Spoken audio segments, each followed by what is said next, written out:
Good morning. After 2 days of no workout, eto na ako. Leg day na naman. So, ayan si Bakla. Sige. 2 days akong walang workout kasi tinangkaso kami ang aga naming magkasakit. Kasi ang lamig-lamig na dito pag umaga. So, kailangan uminom ng maraming tubig.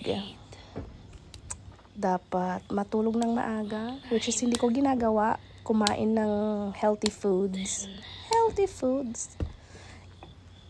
Tsaka, inumin ng vitamins. More fruits, ganun.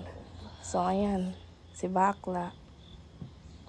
Medyo okay na yung pakiramdam, pero inuubo-ubo pa rin. Kung papakinggan yung boses ko, hindi siya normal.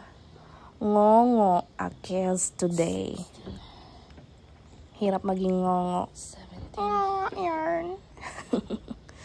So, ayan. Naka 20 yata ako dito. Tapos pagkatapos nito, nag-sit-ups naman ako ng 50. Yarn.